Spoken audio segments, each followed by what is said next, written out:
You know, the one good thing about owning BMWs is you never have any shortage of cardboard parts boxes laying around when you need one. So anyway, I'm going to do a real quick project update. The Mach 1 actually, after sitting for about 6 months, made it out of the barn under its own power. I've changed 4 of the spark plugs, new belts. It ran and drove out of the barn, and I got it up here, got it on jack stands so I could address the brakes, and then it quit running. I think now it's actually out of gas.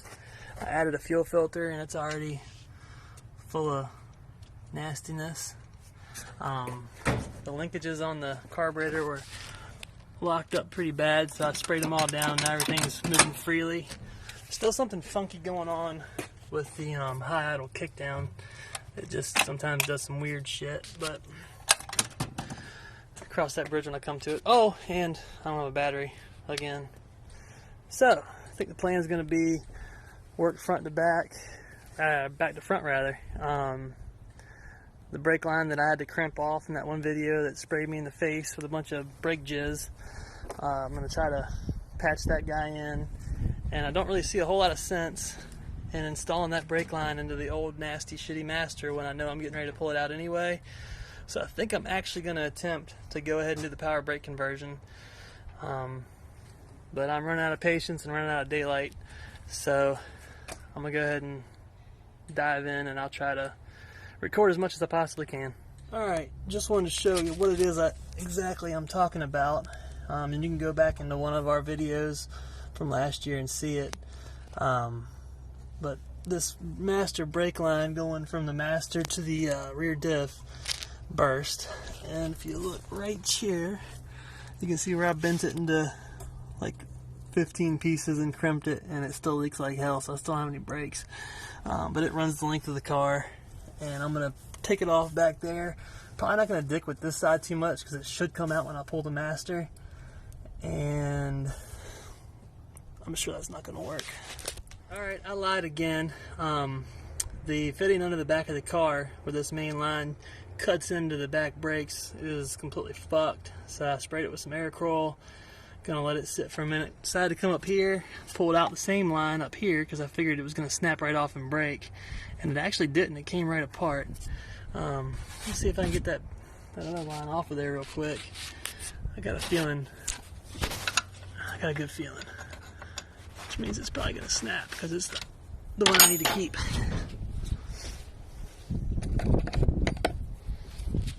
Alright, see how much cussing I'm gonna be doing. Oh, well, yep, she's gonna snap. The whole fucking line's turning.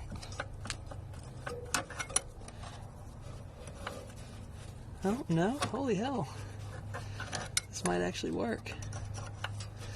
Oh. Fucking Aircroll, man. You can't beat that shit.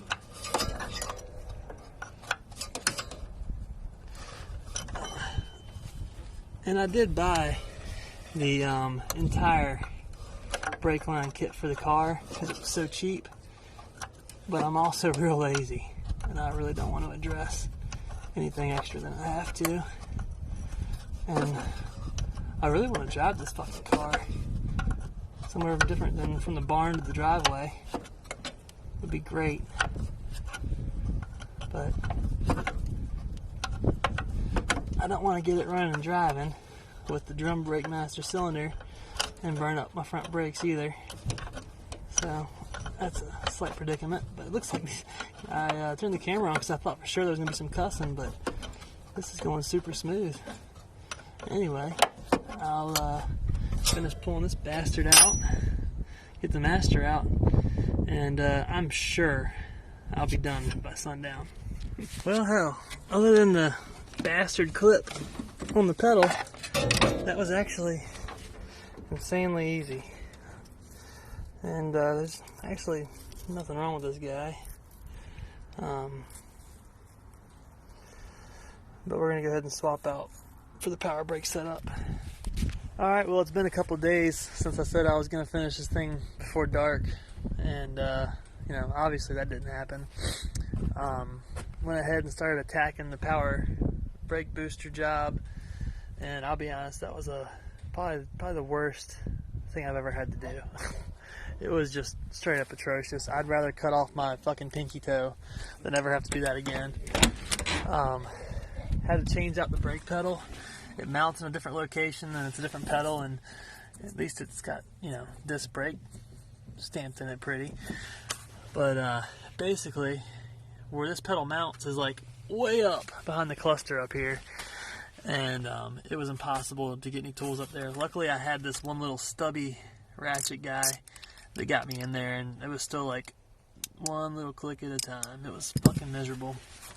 And once I tacked that and got it done, then I had to do something about the mounting brackets behind, which you can't even see right now, but they're behind the booster itself. There's a mounting bracket that bolts to the firewall. Then you got to fish in from the back and put these 4 nuts on, and there's 2 of them down kind of up against the firewall and on the fender apron here. And yeah, holy shit, I was basically just a contortionist trying to get that done. So I did get that mounted up, went ahead and started to do the master, and of course the brake line fittings are the wrong size for the new master. So I think right now my plan is, I got these 2 fittings, I guess these 2 little pieces of hose here, or not hose, but line for bleeding the master. So I went ahead and bench bled the master. I think I'm going to cut these fittings off and put them on these lines. And I got my little flare tool out, which I'm sure I'm going to completely fuck up these lines. But right now it looks like the only way this thing's going back together anytime soon. I also broke loose this dude down here, which was another major pain in the ass, and that's the line coming from the proportionate valve and going to the back of the car. That's that same line that I crushed over, the line that blew out kind of back behind the transmission. So don't think I'll do too much on it today. Probably get those lines on, and really all it needs is those lines hooked up. The master, you know, the master's already bled, so I have to bleed the brakes, and then it should technically be drivable.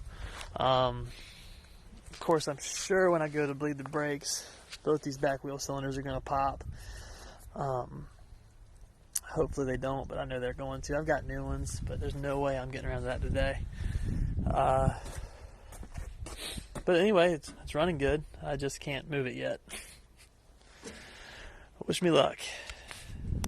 So after some trials and tribulations, I was able to get this front nut swapped out. This was the guy, or I should say fitting, not nut. This was the guy that was on here, so I swapped it out. This little skinny dude. This is the line that feeds the rear brakes. So she's going to plug in down right here. And holy hell, I'm glad that I changed out these spark plugs already, because I'm never getting in there again. So this dude, I just freshly cut off. It was a larger size. I don't know any of these sizes, so I could figure it out and let you know what they were. But right now I don't have the energy. This is the dude that needs to go on there. It'll actually bolt in. This back reservoir is what feeds the front brakes. Goes to this line, splits into 2 lines. One goes passenger side, one stays driver's side. So I'm going to clean this dude up and get this guy on here and try to do a flare on video. My flaring technique isn't the greatest, and I got cheap Harbor Freight tools, and I'm shitty at trying to film myself working, but you know, you just gotta do what you can do. I'm gonna sit here and jerk this guy off for a second.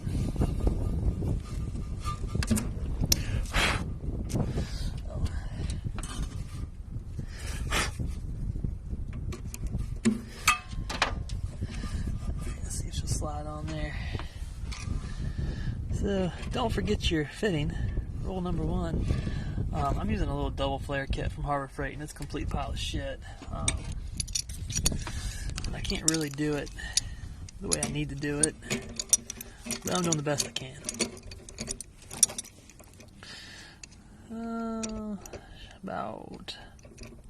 Come on. Wow.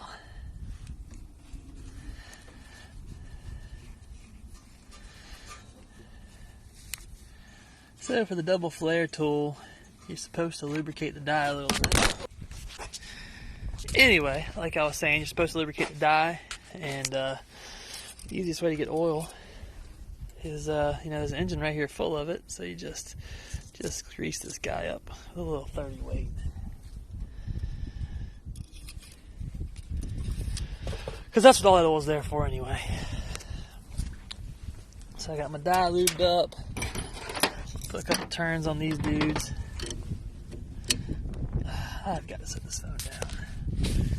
Well, let's see.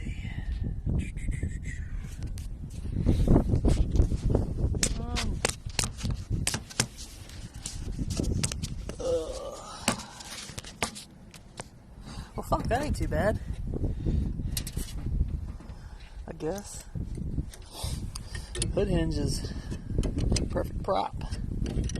Oh yeah, I took the hood off too. I would not recommend trying to do this booster power brake conversion with the hood on. That was atrocious.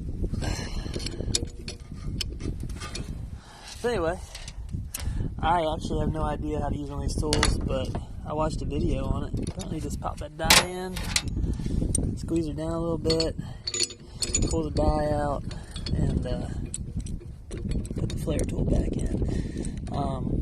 I'm not getting like a real good double flare, and the reason is this tool wants to cock sideways on me every time I go to tighten it. So I can't get a real legit double flare, but it's good enough that it'll seal.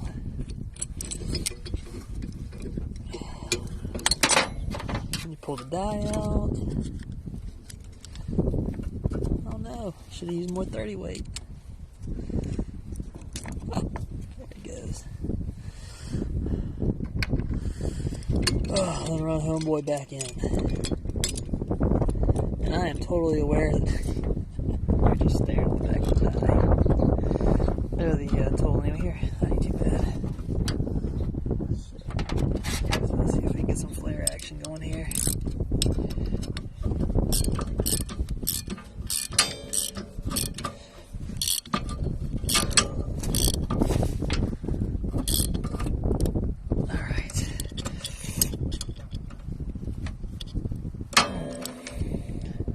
First one of these I did on the line feeding the rear brakes. I had a nice pretty flare. I was all excited, pulled it apart, and realized the fucking clamp pinched the line. I had to cut it off and redo it. Well, now my fittings are right, going down the proportion valve. These guys will go in there and tie that part of the brake system back together. So basically the power brake conversion is done. I'm not going to finish installing it yet because I have that line going to the rear that has to be pulled off, and it's down there on the proportion valve. The master cylinder is just kind of dangling. I had it there just to look at my fitment, and so I'm going to pull it back out and swap that line out. Then I can bleed the brakes and actually maybe do like a legitimate drive in this turd. Anyway, yeah, all in all, power brake conversion was a son of a bitch. I really wish I had recorded more of it, but it got dark and windy and rainy, and the car ain't got no glass in it, so it was all frustrating.